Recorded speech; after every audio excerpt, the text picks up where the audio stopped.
93 ఏళ్ల వృద్ధుడు భార్యకు మంగళసూత్రం కొనేందుకు నగల దుకాణానికి వెళ్లిన వైనం. వృద్ధుడి ప్రేమకు ముగ్ధుడైన షాప్ యజమాని కేవలం 20 రూపాయలు తీసుకొని మంగళసూత్రం అందజేత. జల్నా జిల్లాకు చెందిన నివృత్తి షిండే శాంతాబాయి దంపతుల పాదయాత్రలో చోటు చేసుకున్న ఘటన.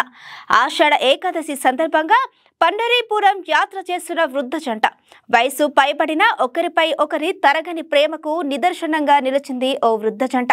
93 ఏళ్ల భర్త తన భార్య కోసం మంగళసూత్రం కొనడానికి నగల దుకాణానికి వెళ్లగా వారి అన్యోన్యతకు ఫిదా అయిన దుకాణ యజమాని నామమాత్రపు ధరకు దానిని అందించిన ఘటన అందరి హృదయాలను ద్రవింపజేస్తోంది. ఈ సంఘటనకు సంబంధించిన వీడియో ప్రస్తుతం సోషల్ మీడియాలో వైరల్ అవుతోంది.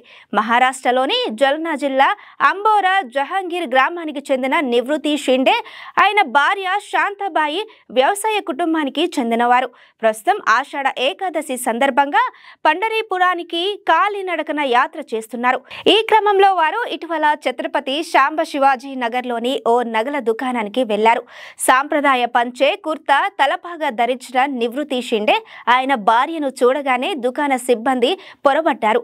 వారి వేషధారణ చూసి ఏదైనా ఆర్థిక సాయం కోసం వచ్చారేమోనని భావించారు. అయితే నివృత్తి షిండే తన భార్యకు మంగళసూత్రం కొనాలని ఉందని చెప్పడంతో దుకాణ సిబ్బందితో పాటు యజమాని కూడా ఆశ్చర్యపోయారు. ఆ వయసులో భార్యపై ఆయనకున్న ప్రేమకు చలించిపోయారు.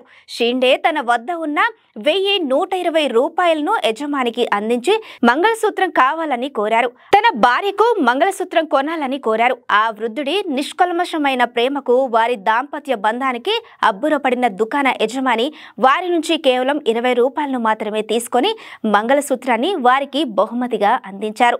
ఆ దంపతులు దుకాణంలోనికి వచ్చారు. వృద్ధుడు నా చేతిలో 120 రూపాయలు పెట్టి తన భార్యకు మంగళసూత్రం కావాలని అడిగారు. ఆయన ప్రేమ చూసి నేను చాలా ఆశ్చర్యపోయాను. వారి ఆశీస్సుల కోసం కేవలం 20 రూపాయలు మాత్రమే తీసుకొని మంగళసూత్రాన్ని వారికి అందజేశాను అని గోపిక జ్యువెలరీ షాప్ యజమాని తెలిపారు. ఈ హృదయమైన దృశ్యానికి సంబంధించిన వీడియో సోషల్ మీడియాలో వైరల్ గా మారింది. ఇప్పటి వరకు 2 కోట్లకు పైగా వ్యూస్ తో నెటిజన్లు ప్రశంసలు అందిస్తున్నారు.